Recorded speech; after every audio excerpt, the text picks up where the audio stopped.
मन बोल हरि हरि हरि बोल। गोविंद माधव गोपाल बोल।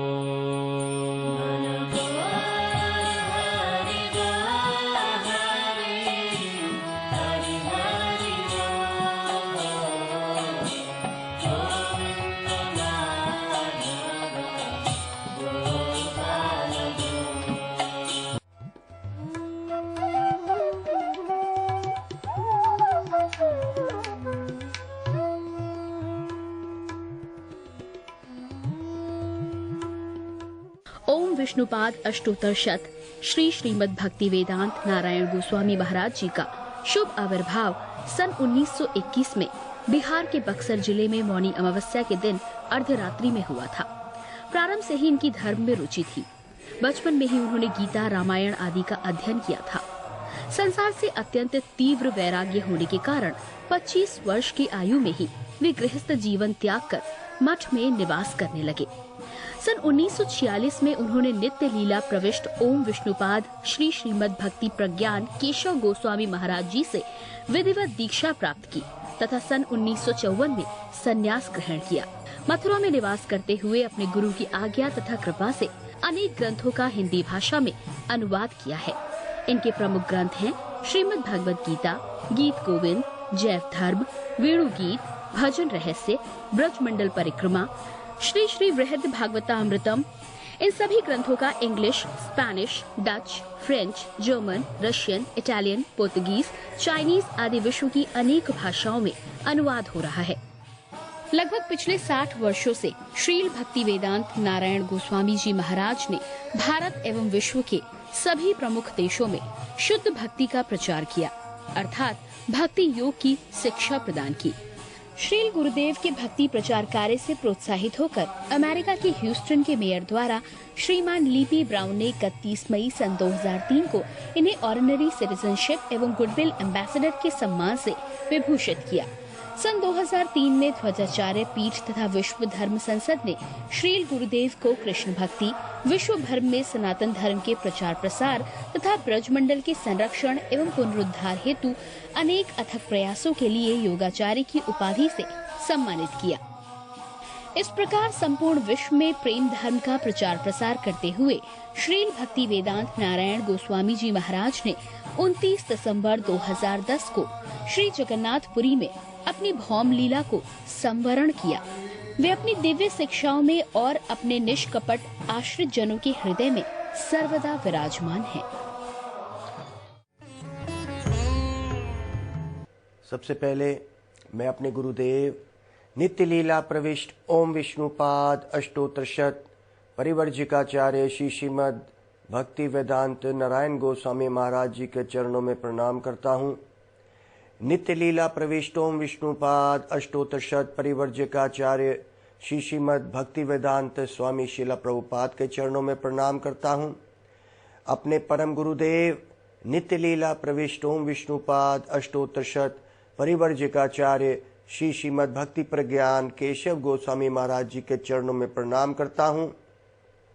आप सब भक्तों का, श्रोताओं का, दर्शकों का इस कार्यक्रम में स्वागत है। जैसा कि हम पिछले कुछ कार्यक्रमों में एक अष्टक भगवान के गुणगान के 8 श्लोक जो गीत के रूप में गाए जाते हैं, इसको अष्टक बोलते हैं। अष्ट मतलब 8। तो ये नंद अष्टकम जो हमारे गुरुदेव खास कार्तिक के महीने में वृंदावन में उस कार्तिक परिक्रमा में गुरुदेव गवाते थे, बहुत सुंदर इसका अर्थ है। तो मैं चाहूँगा कि आप सब भक्त लोग भी उसको आस्वादन करेंगे।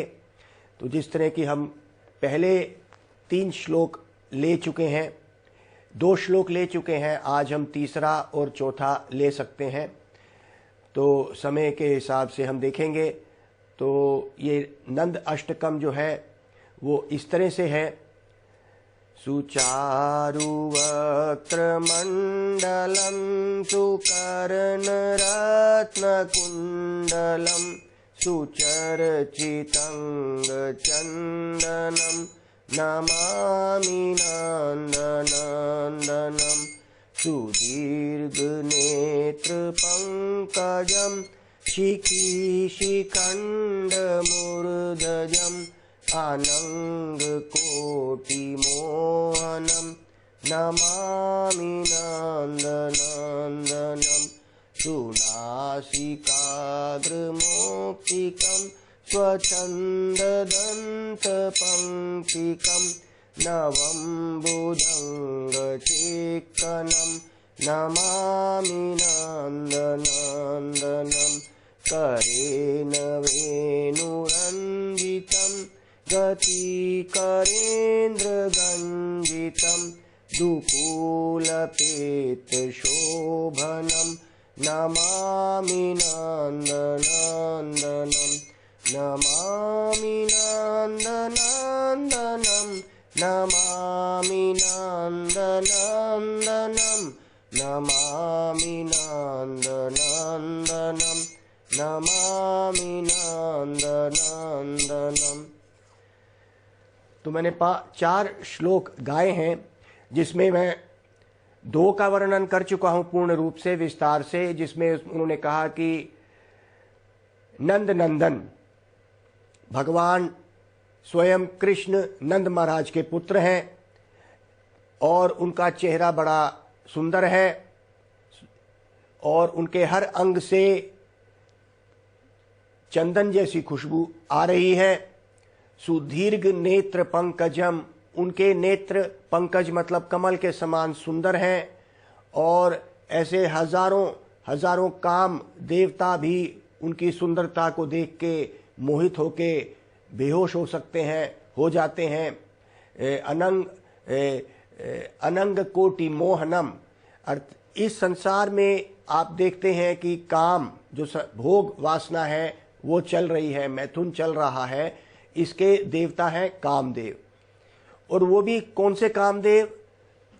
जो उनकी परछाई, असली कामदेव की परछाई इस संसार के सब जीवों को मोहित कर रही है, नशे में डाल देती है। कहते हैं ऐसे हजारों हजारों कामदेव भी अगर कृष्ण के सामने आ जाए तो खुद ही वो मूर्छित मतलब बेहोश हो जाएंगे। कृष्ण को कोई भी काम नहीं छू सकता, कहने का मतलब ये है। आज हम ये 2 श्लोक लेते हैं अष्टकम के, जिसमें लिखा है, कहा है सुनासिकाग्र मोक्तिकम स्वच्छंद दंत पंक्तिकम नवम बुदंग चिक्कनम नमामि नंद नंदनम।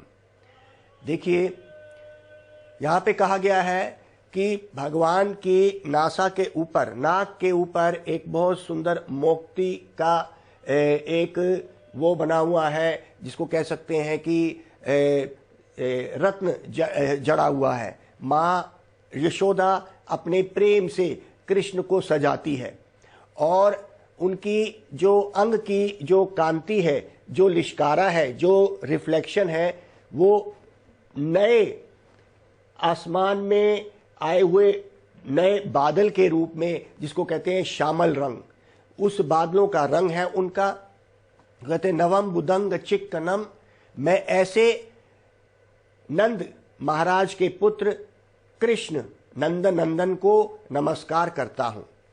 देखिए आज हम भगवान या कृष्ण की सुंदरता के विषय में बोल रहे हैं। अब यहाँ पे नाक की बात आई, भगवान का नाक है,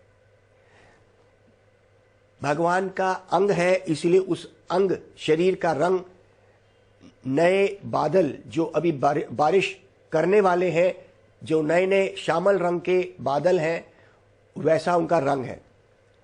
क्या मतलब हुआ इसका?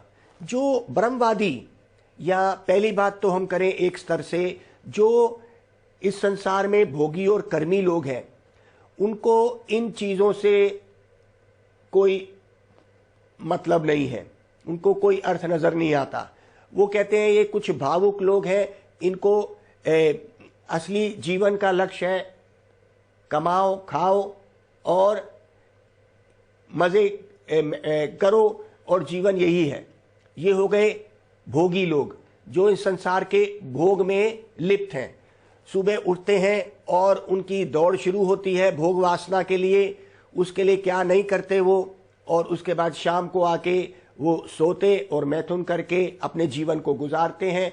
अर्थात उनका जीवन का खाना पीना और परिवार के अन्य कामों को करते हुए बिना समझते हुए कि शरीर और आत्मा में अंतर है, उनको कोई भी इससे मतलब नहीं है। ये हो गए कर्मी भोगी लोग जिनको इससे कोई मतलब नहीं होगा। जो थोड़े इससे आगे बढ़ जाते हैं जिनको कहते हैं ब्रह्मवादी। ये ब्रह्मवादी जो भगवान के रूप को नहीं मानते, वो सोचते हैं कि वो सत्य जो है ब्रह्म है, वो ज्योत है, उसमें जाके मिल जाना है। ये ऐसे लोग होते हैं जो बेचारे संसार से तो दुखी हो गए। उन्होंने देखा कि ये संसार के जितने भी देहधारी शरीरधारी लोग हैं, ये शरीर खत्म हो जाते हैं, बूढ़े हो जाते हैं, इसीलिए भगवान का कोई शरीर नहीं है। वो इस संसार में प्रेम करने की कोशिश करते हैं, प्रेम नहीं मिलता उनको, तो वो सोचते हैं अरे ये प्रेम नाम की चीज ही झूठी है, ऐसा कोई भी चीज नहीं है, ये भाव कुछ भी नहीं होता है, हम आत्मा है उसमें लीन हो जाएंगे।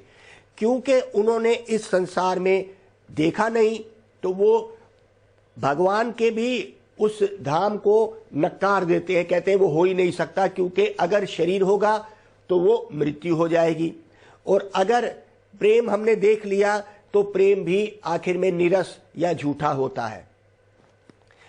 कुछ हद तक उन्होंने बात जो करी इस संसार की, वो बात ठीक है कि इस संसार में प्रेम नहीं है, लेकिन भगवान के धाम में प्रेम है और उनका एक स्वरूप भी है।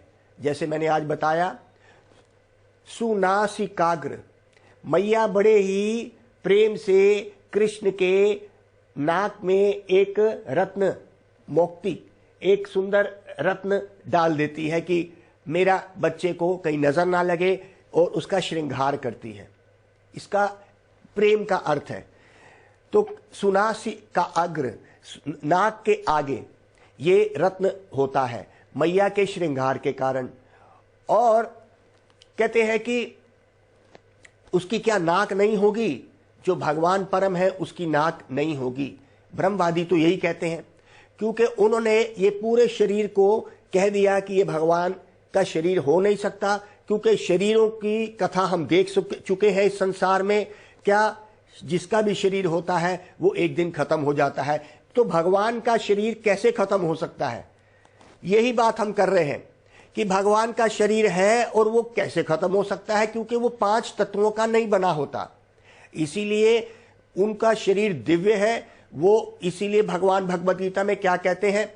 अवजानान्ति माम मूढ़ा, जो मुझे नहीं जानते। अव मतलब नहीं, जानान्ति जानते, माम मुझे, मूढ़ा मूढ़ मतलब मूर्ख लोग हैं। वो ये सोचते हैं परम भावम अवजानान्तो, मेरे इस परम भाव को अर्थात मेरे शरीर के भाव को वो नहीं पहचानते, और अपने शरीरों को और मेरे शरीर को एक समान समझ लेते हैं। और कुछ लोग तो ये कहते हैं अरे ये कृष्ण जिसने भगवद गीता बोली है वो मर चुका है। अरे भाई, कृष्ण या भगवान की मृत्यु कभी नहीं होती है। उनका शरीर पहली बात 5 तत्व का नहीं बना होता, उनके शरीर और आत्मा में कोई अंतर नहीं है। जो कृष्ण का स्वयं शरीर है वही आत्मा है, वही सच्चिदानंद है, 5 तत्वों का नहीं बना हुआ, ये बात हो रही है। और ये कहना कि उसमें प्रेम नहीं होता है या उसमें वो निराकार है, ये भगवान ने बोला वो अवजानान्ति, वो लोग मूढ़ हैं। क्योंकि मेरे परम भाव को, ये शरीर का भाव तो 6 विकार दिखाता है, पैदा होता है, बड़ा होता है, परिवार करता है, बूढ़ा होता है और फिर मरने लगता है और मर जाता है। ये 6 प्रकार के विकार, ट्रांसफॉर्मेशन, ये शरीर दिखा सकता है। भगवान कहते हैं परम भावम, मेरा जो शरीर का भाव है वो परम है। तो वो शरीर ऐसे भाव नहीं दिखाता जैसे कि हमने कृष्ण और उनकी लीलाओं में, अपने गुरुदेव से और शास्त्रों में यही कहा गया है कि कृष्ण पैदा जन्म की लीला करते हुए पौगंड मतलब 5 से 10 साल की अवस्था की लीला करते हुए और किशोर अवस्था 16 साल तक ही रहते हैं, उससे बड़े नहीं होते हैं, और ये उनकी लीला है। उस धाम को कहते हैं वैकुंठ, जहां पे ये मृत्यु, वैकुंठ, जन्म मृत्यु बुढ़ापा बीमारी का ऐसा कोई भी बात नहीं होती, इसलिए कहते हैं वैकुंठ। कुंठ मतलब मुश्किल, वै मतलब बिना।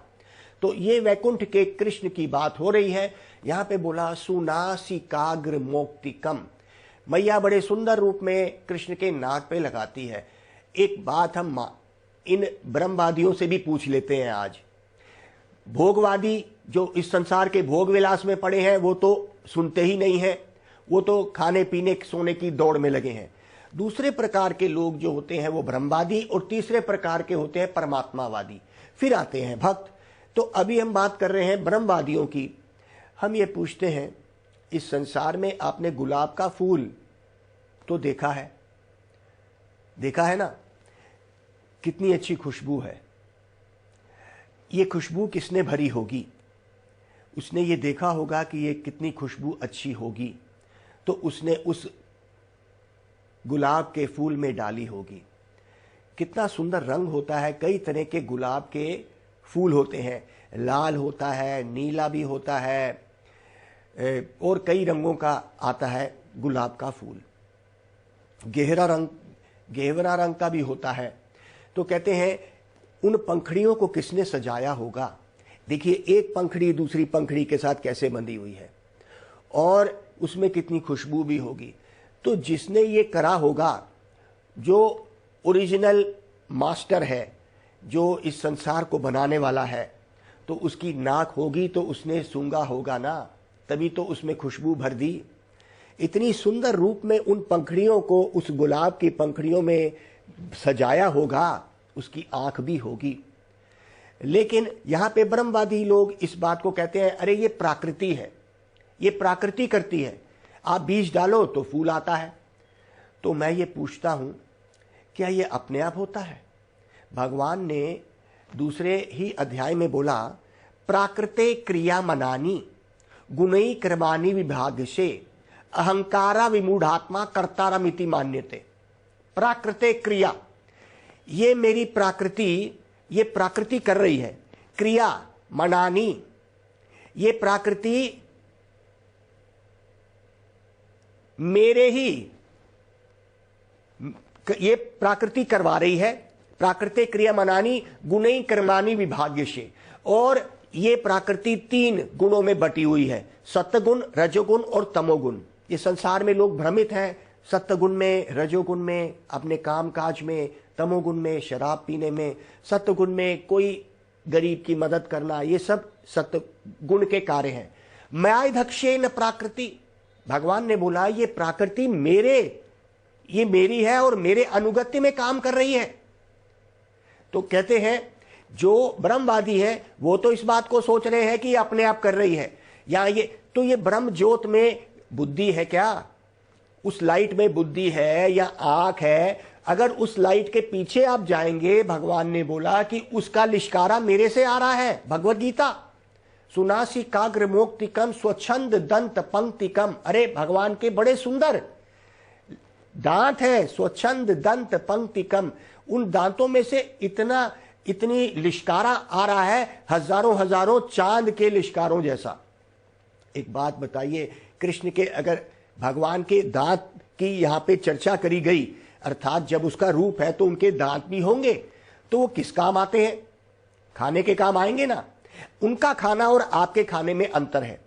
जब उनके प्रेमी भक्त उनको खिलाते हैं और भक्त लोग प्रेम के रूप में वो प्रसाद को ग्रहण करते हैं, ये आदान प्रदान भक्तों के बीच में हो सकता है, भक्त और भगवान के बीच में। लेकिन ब्रह्मवादियों को, यहां तक कि परमात्मावादियों को भी, जो भगवान को परमात्मा के रूप में हृदय में विराजमान कर लेते हैं, वो लोग भी भगवान को भोग नहीं लगा सकते।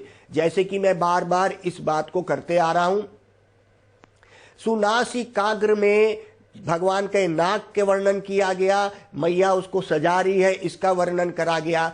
इसके मतलब में आप फिर से एक बार समझिए कि ये ब्रह्मवाद, परमात्मावाद और भगवान आज इन तीनों की बात करते हुए तब हम भगवान के रूप को पहचानेंगे। पहले हो गए भोगवाद, जो इस संसार के भोग में लगे हैं।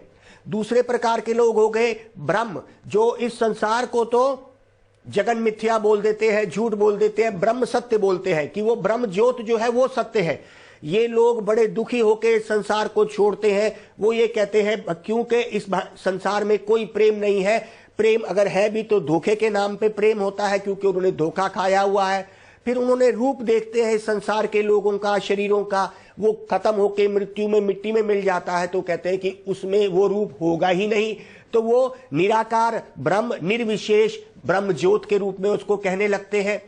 तीसरे प्रकार के लोग हैं, वो कहते हैं नहीं, भगवान का रूप हो सकता है वो अष्टांग योग, यम नियम आसन प्राणायाम प्रतिहार धारणा ध्यान और समाधि, इस तरह से 8 जो सीढ़ियां हैं योग की, समाधि तक पहुंचते हुए भगवान को परमात्मा के रूप में एक छोटे से शंख चक्र गदा और पद्म पकड़े हुए विष्णु के रूप में भी देख सकते हैं। लेकिन यह भी पूर्ण रूप नहीं है भगवान का। तो कहते हैं कि असली जो पूर्ण रूप के रूप में है वो है कृष्ण, जो भगवान स्वयं, जो ये उनके लिश्कारे हैं, परमात्मा रूप और ब्रह्म ज्योत उनका ही अपना विस्तार है, तो पूर्ण रूप में भगवान है। इसको उदाहरण देने के लिए मैं कई उदाहरण दिए। आज एक ऐसा ही उदाहरण हम देते हैं, जैसे कि एक गांव है, उस गांव में एक पहली बार रेल लाइन बिछी है, कभी रेलगाड़ी आई नहीं। गांव बड़ा पिछड़ा हुआ है, आज पहली बार स्टेशन बना, उसमें रेल की लाइनें बनी और आज एक दिन आया कि जहां पे रेलगाड़ी आने वाली है। बहुत दिन से गांव में चर्चा चल रही है। तो एक 2 दोस्त 3 दोस्त वहां पे खेलते हैं उस प्लेटफॉर्म पे। पहले का नाम है धनुर्दास, दूसरे का नाम है धनुष और तीसरे का नाम है कमान। या मान लीजिए इन तीनों का बच्चा पहला नंबर, बच्चा दूसरा, बच्चा तीसरा नंबर, ठीक है। 3 बच्चे खेल रहे हैं। आज रेलगाड़ी आने वाली है। तो तीनों बच्चे जब खेल रहे थे तो देखते हैं कि अचानक बड़ी दूर से एक कोई बहुत बड़ी चीज दिख रही है, उसमें से धुआं निकल रहा है काला। तो सब लोग चिल्लाते हैं, अरे यही तो रेलगाड़ी है, ये आ गई, हमारे इस गांव में आ गई।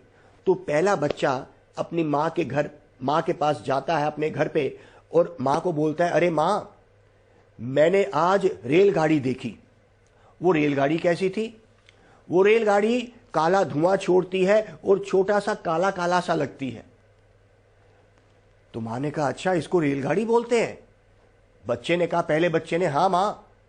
जब रेलगाड़ी थोड़ी और आगे आ गई तो उसमें दूसरे बच्चे ने देखा कि अरे ये तो एक बहुत लंबी है और इसके अंदर कुछ लोग बैठे हुए लग रहे हैं, बड़ी जोर से शोर मचता है और ये बड़ी जोर से इस रेल लाइन के ऊपर चल के आती है, इधर उधर नहीं जाती है।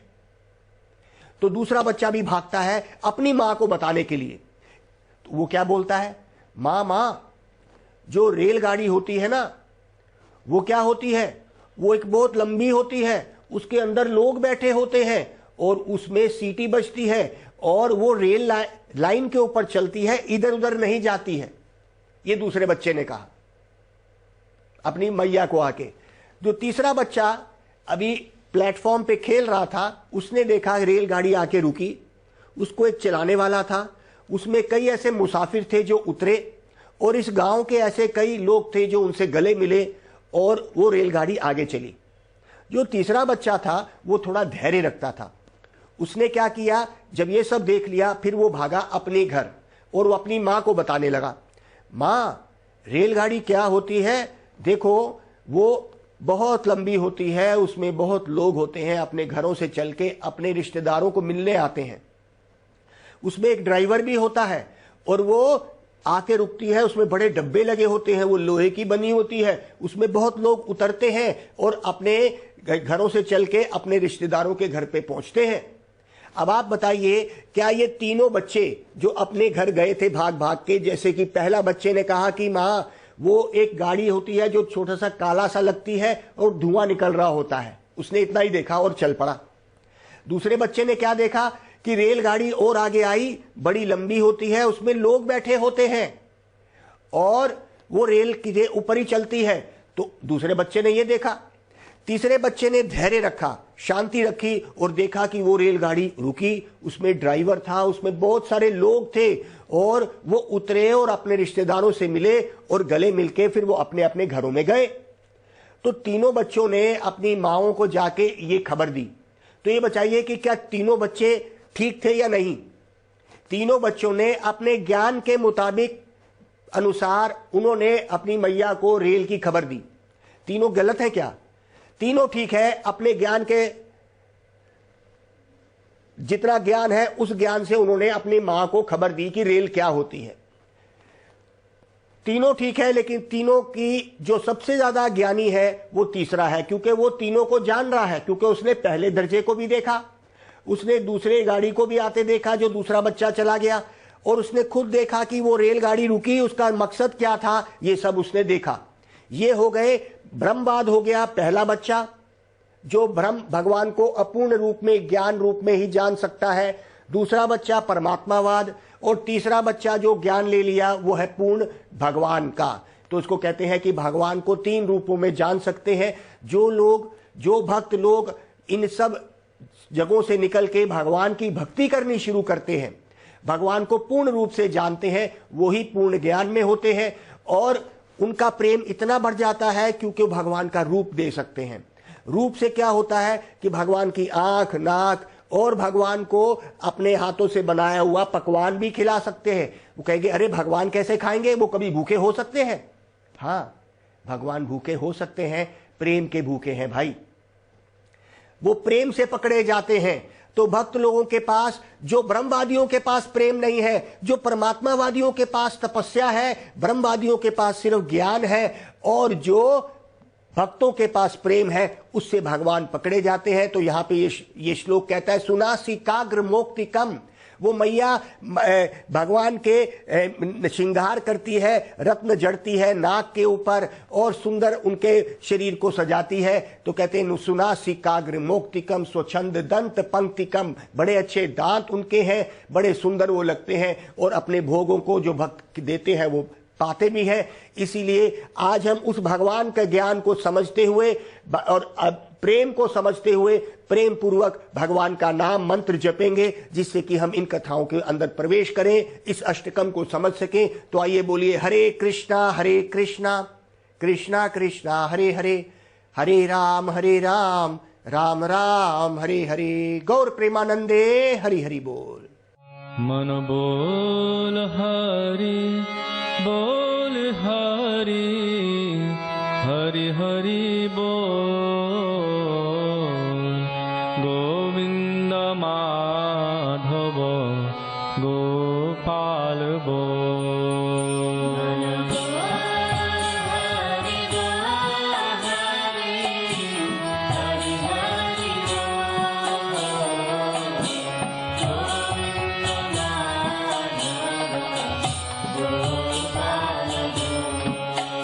मन बोल हरि बोल हरि, हरि हरि बोल। गोविंद माधव गोपाल बोल। मनेर आनंदे ओ भाई बोलो हरि बोल।